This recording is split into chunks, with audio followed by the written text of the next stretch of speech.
They've been wrong with their sanctuary city policies. I'm not sure. You'll have to ask them about their intentions, but they would be very wise to comply with this administration, because this administration is hell-bent on enforcing our nation's immigration laws, and this administration will continue to arrest and detain and deport illegal migrant criminals. And what we won't do is defy our nation's immigration laws like the previous administration, who had these orders of removal on illegal immigrants across the country and were refusing to execute on them. We will continue to remove illegal criminals from our nation's interior. Are these sanctuary city leaders, are they violating the law?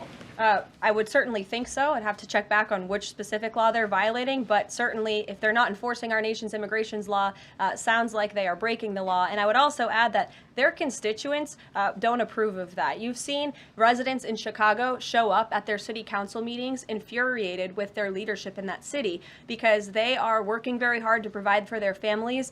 They want public safety and law and order, and their officials have abandoned those very basic American principles in these cities. And the American people want law and order. It's, again, an overwhelmingly popular policy to deport illegal criminals from our nation's interior, and this administration will continue to affect that goal.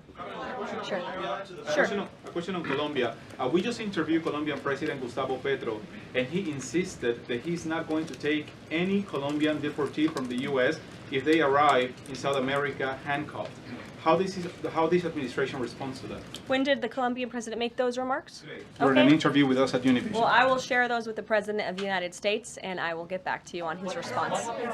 What happens if Nicolas Maduro? Caroline, there are more than 150,000 disabled Americans who are working today. The president talked a lot yesterday about hiring the best and the brightest to work in the federal government.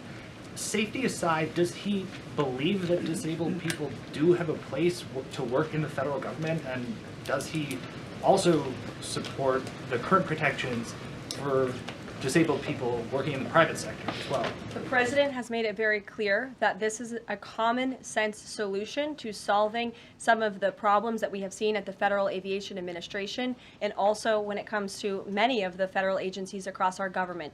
People should not be hired based on their disabilities, based on their skin color, their gender, their race. None of that matters. What matters to this president and this administration is how well you can do your job, and the American people agree with that sentiment. So it's about competence, skill, and merit. And so the president is focused on ensuring that the most competent individuals, the best and the brightest in this country, are in positions in this federal government, especially when it comes to public safety.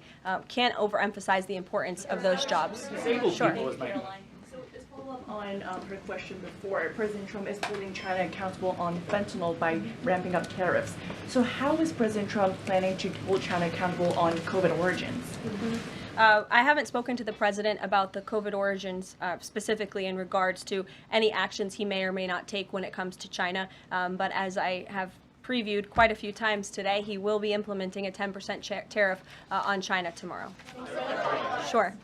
Hi. Has the president made up his mind about a timeline for tariffs on the EU? No, he has not. And will it be a one-size-fit-all, or will it be differentiated among governments? I won't get ahead of the president on tariffs when it comes to the European Union. What I can tell you, again, is that the president will be implementing 25% on Canada, 25% on Mexico, 10% on China tomorrow for the reasons that I have repeatedly laid out in this briefing. Newsmax, go ahead.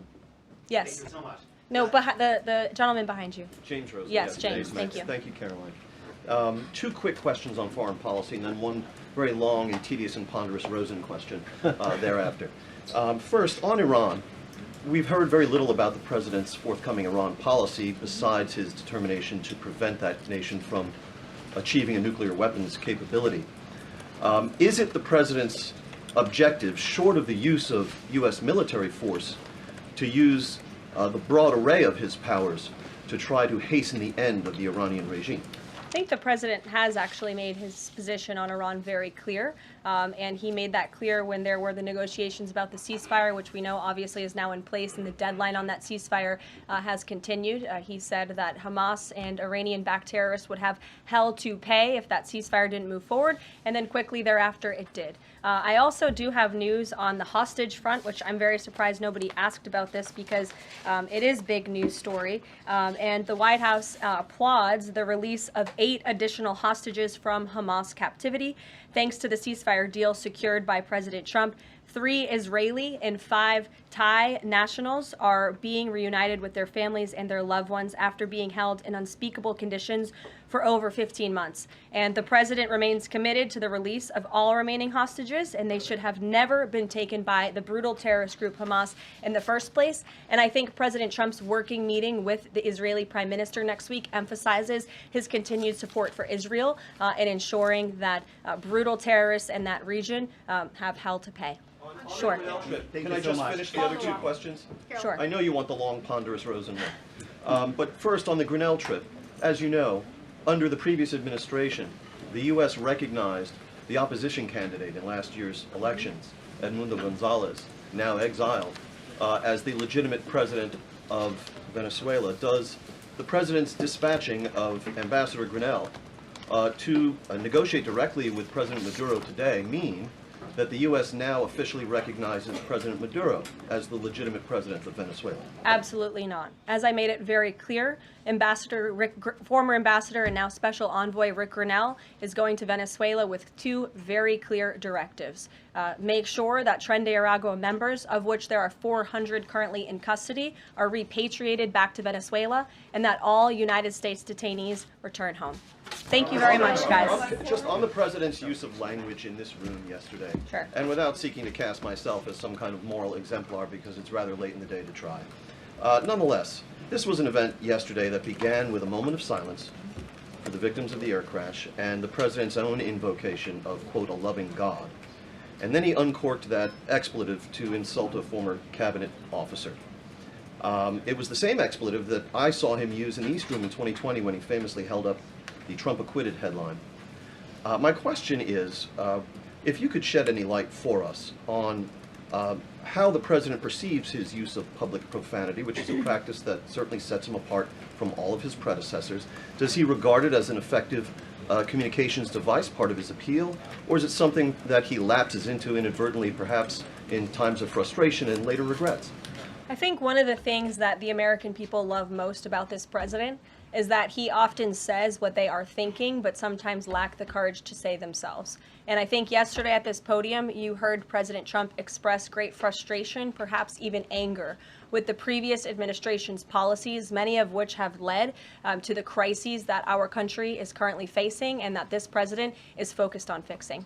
Thank you guys very much. Have a great weekend. We'll see you next week.